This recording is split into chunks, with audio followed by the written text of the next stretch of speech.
എല്ലാവർക്കും പുതിയൊരു വീഡിയോയിലേക്ക് സ്വാഗതം. Argentina versus Egypt pre quarter മത്സരം.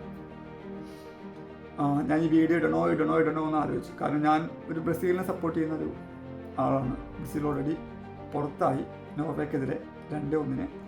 അപ്പോൾ ഞാൻ ഈ വീഡിയോ ഏത് തരത്തിലിട്ടാലും അത് ഓട്ടോമാറ്റിക്കലി ഞാൻ ഒരു ബ്രസീലിനെ സപ്പോർട്ട് ചെയ്യുന്ന ആളെ കണ്ടു ആ ലെവലിൽ എല്ലാവരും ചിന്തിക്കാൻ സാധ്യതയുള്ളൂ. കാരണം ഒരു വീഡിയോ ഇടണോ എന്ന് ആലോചിച്ചു. പിന്നെ വിചാരിച്ച് വീഡിയോ ഇടാം. ഇന്നലെ ഞാൻ കളി കണ്ടിട്ടുണ്ടായിരുന്നില്ല. എനിവേ ഇന്ന് സോഷ്യൽ മീഡിയ തുറന്നപ്പോൾ അല്ലെങ്കിൽ പല വാർത്തകളടക്കം കണ്ടപ്പോൾ എനിക്ക് തോന്നിയ കുറച്ച് കാര്യങ്ങളാണ്. അത് ഞാൻ ജസ്റ്റ് പറയാൻ വേണ്ടി ഉദ്ദേശിക്കുന്നത്. ഒരു ബ്രസീലിന് ഇഷ്ടപ്പെടുന്ന ലെവലിലുള്ള ഒരു വ്യക്തി എന്നുള്ളതും ചിന്തിക്കേണ്ട ആവശ്യമില്ല. എനിവേ 75 മിനിറ്റ് വരെ 2-0 മുന്നിട്ട് നിന്നിരുന്ന ഈജിപ്തിനെതിരെ കളി തീരുമ്പോൾ 3 ഗോൾ അടിച്ച് മികച്ചൊരു കംബാക്ക് വിജയമാണ് അർജന്റീന സ്വന്തമാക്കിയത്. ആസ് എ ഒരു professional football team Argentina team എന്ന് പറയുമ്പോൾ അവർ ചാമ്പ്യന്മാരാണ്. ആ നിലയിലൊരു ചാമ്പ്യൻ ടീമിൻ്റെ മെൻറ്റാലിറ്റി എങ്ങനെയാണോ അതുപോലെ തന്നെ അവർ പെർഫോം ചെയ്തതാണ് ഞാൻ വിചാരിക്കുന്നത്. രണ്ട് ഗോളിന് പിന്നിൽ നിൽക്കുന്നു, എന്നിട്ട് പോലെ ഒരു 3 ഗോൾ തിരിച്ചടിച്ച് ജയിക്കുക. അത് ചാമ്പ്യൻ ടീമിൻ്റെ മെൻറ്റാലിറ്റിയാണ്. എന്ത് വന്നാലും ജയിക്കണം, സ്കോർ ലെവൽ എങ്ങനെയെങ്കിലും ആയിക്കോട്ടെ, പക്ഷേ അറ്റ്ലീസ്റ്റ് കളി മുന്നോട്ട് കൊണ്ടുപോകണം, തങ്ങൾക്ക് അനുകൂലമായി മാക്സിമം വരത്തക്ക രീതി മുന്നോട്ട് കൊണ്ടുപോകുന്ന ലെവലിൽ മെൻറ്റാലിറ്റിയുള്ള ഒരു പോസിറ്റീവ് മെൻറ്റാലിറ്റിയുള്ള ചാമ്പ്യൻ ടീം. ആ ഒരു ചാമ്പ്യൻ ടീമിൻ്റെ മെൻറ്റാലിറ്റിയാണ് ഞങ്ങൾ അർജന്റീന ടീമിൽ കണ്ടത്. കാരണം അവർ 2-0 ആദ്യം 1 ഗോളിന് പിന്നിൽ പോയി. മെസ്സി ഒരു പെനാൽറ്റി പാഴാക്കുന്നു ഫസ്റ്റ് ഹാഫിൽ. പിന്നെ ഒരു ഗോൾ അവർ അടിക്കുന്നു, പിന്നെ 2ാം ഗോൾ അവർ അടിക്കുന്നു. 2 ഗോളിന് കംപ്ലീറ്റ്ലി പിന്നിൽ പോയി. പ്രതീക്ഷയില്ല എന്നൊക്കെ ലെവലിൽ നിൽക്കുമ്പോൾ പക്ഷെ അല്ല, നമുക്കതിനെ മറികടക്കാൻ സാധിക്കുന്നുള്ളൊരു പോസിറ്റീവ് മെൻറ്റാലിറ്റി ഉണ്ട്, ഒരു വിന്നിങ് മെൻറ്റാലിറ്റി ഉണ്ട്. അതെന്തായാലും ഞാൻ അർജന്റീനയ്ക്കും മെസ്സിക്കും കയ്യിൽ കൊടുത്തേ പറ്റും. എന്നിട്ട് വിന്നിങ് മെൻറ്റാലിറ്റി കീപ്പ് ചെയ്ത കാരണം കൊണ്ടാണ് അവർക്ക് ഇന്നലെ 3-2 സ്കോർ എത്തിക്കാൻ പറ്റിയത്. അപ്പോൾ എന്തായാലും അർജന്റീന ടീമിനെ ഒരു ബ്രസീലിനെ സപ്പോർട്ട് ചെയ്യുന്ന വ്യക്തി എന്ന നിലയിൽ നിന്നുകൊണ്ട് തന്നെ ഞാൻ അർജന്റീന ടീമിനെ ആ കാര്യത്തിൽ ഞാൻ അഭിനന്ദിക്കുന്നു. നല്ലൊരു കാര്യമാണ് അവർ ചെയ്തത്. ഗ്രേറ്റ് കംബാക്ക് എന്ന് ഞാൻ പറയും. ഈ ഗ്രേറ്റ് കംബാക്കിൻ്റെ ഇടയിലും ചില കാര്യങ്ങൾ മുഴച്ചു നിൽക്കുന്നുണ്ട്. ആ ചില കാര്യങ്ങളിലേക്കാണ് ഞാൻ ജസ്റ്റ് സംസാരിക്കാൻ ഉദ്ദേശിക്കുന്നത്. അതിലൊന്നാമത്തെ കാര്യം എന്ന് പറഞ്ഞു കഴിഞ്ഞാൽ, ഈജിപ്ത് 2ാം ഗോൾ നേടി, 1 ഗോൾ ഡിസലോ ചെയ്തല്ലോ. നേടി അത് കഴിഞ്ഞ് കളി തുടങ്ങി കുറച്ച് കഴിഞ്ഞിട്ട് അങ്ങോട്ടാണ് റഫറി വാർ പരിശോധിക്കാൻ പോയത്. വാർ എന്തായാലും തീർച്ചയായും പരിശോധിക്കണം. കാരണം നമുക്ക് പെട്ടെന്ന് കണ്ടിട്ട് ഡിസിഷൻ എടുക്കാൻ പറ്റാത്ത കാര്യങ്ങളൊക്കെ ഈ വാറിലൂടെ തന്നെയാണ് നോക്കി ഒന്ന് റിപ്പീറ്റേഷൻ കണ്ട് ഡിസിഷൻ എടുക്കേണ്ടത്. അതിപ്പോൾ ഒരു ഫൗൾ ചെയ്ത് ഒരു ഇത്ര സമയത്തിനുള്ളിൽ വാർ എടുക്കണമെന്ന് ഒരു നിർബന്ധമില്ല. ക്രിക്കറ്റിൽ അങ്ങനെ ഒരു ഇതുണ്ട്, വിത്തിൻ 15 സെക്കൻഡ്സോ 10 സെക്കൻഡാണ് 15 സെക്കൻഡോ 10 സെക്കൻഡോ ഒരു ഇതുണ്ട്. അതിനുള്ളിൽ റിവ്യൂ എടുത്തില്ലെങ്കിൽ പിന്നെ എടുക്കാൻ പറ്റില്ല. അങ്ങനെ സിസ്റ്റം ക്രിക്കറ്റിലുണ്ട്. പക്ഷേ ഫുട്ബോളിൽ അങ്ങനെ ഒരു സിസ്റ്റം ഇല്ല. എപ്പോൾ വേണമെങ്കിലും അത് എടുക്കാം. അത് റഫറി എടുത്ത് വളരെ നല്ല തീരുമാനം തന്നെയാണ്. ഓൾറെഡി ആ ബോള് ഒരു ഫൗൾ ലിസാൻഡ്രോ മാർട്ടിനസിനെതിരെ ഒരു ഫൗൾ ഓൾറെഡി നടന്നിരുന്നു. എന്നിട്ടുള്ള ബോളാണ് വന്ന് ഗോളായത്. അത് വാർ ചെക്ക് ചെയ്തു. നല്ല തീരുമാനം. ലിസാൻഡ്രോ മാർട്ടിനസിന് അത് ഫൗളല്ലാന്നും ഫൗളാണെന്ന് പലരും പറയുന്നില്ല. എനിവേ ഒരു വാർ ചെക്ക് ചെയ്യാതെ സന്നദ്ധത റഫറി കാണിച്ചു. നല്ല കാര്യമാണ്.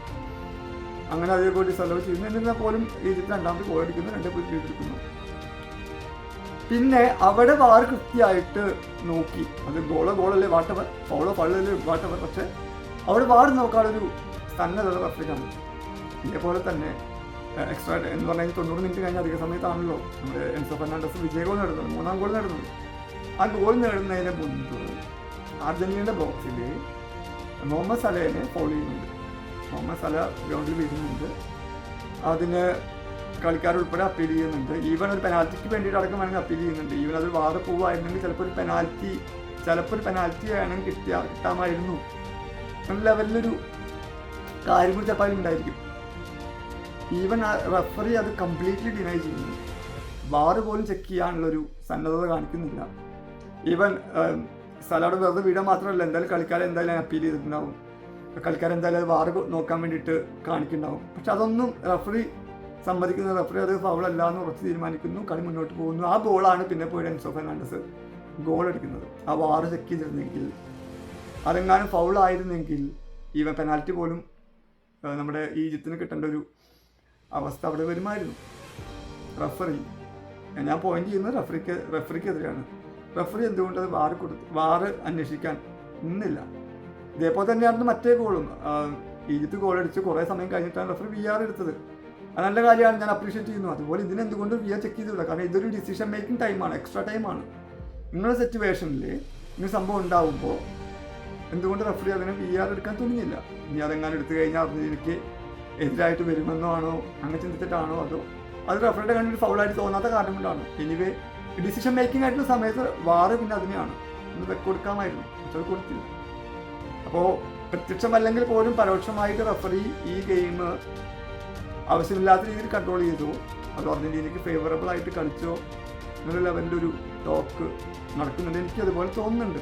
പക്ഷെ അർജന്റീന ടീമിനെ ഞാൻ പരിപൂർണമായിട്ട് ഇതൊന്നും ഞാൻ ഒഴിവാക്കാണ്. കാരണം അർജന്റീന ടീം ഏതൊരു ടീം ചെയ്യുന്ന പോലെയും അവരുടെ ബോക്സിൽ ബോൾ വന്നു, പ്ലെയർ വന്നു, അവർ ആ പ്ലെയറെ വീഴ്ത്തി വാട്ടവർ, അത് അവരുടെ ടീമിൻ്റെ ഡിഫൻഡേഴ്സ് അല്ലെങ്കിൽ കളിക്കാൻ ചെയ്യേണ്ട കാര്യമാണ്, അത് അവർ ചെയ്തു. പക്ഷെ എൻ്റെ പോയിന്റ് നേടുന്നത് റഫറിക്കെതിരെയാണ്. റഫറി എന്തുകൊണ്ട് അത് സാങ്കേതിക വിദ്യ ഉപയോഗിച്ചില്ല? ഇത് ചോദ്യം ചെയ്യാൻ വന്ന പ്ലെയേഴ്സിനെ യെല്ലോ കാർഡും റെഡ് കാർഡൊക്കെ കൊടുത്തിട്ട് എന്ന് പറഞ്ഞാൽ അവരുടെ ഈജിപ്തിൻ്റെ കോച്ച് റെഡ് കാർഡൊക്കെ കൊടുത്തെന്ന് പറഞ്ഞു.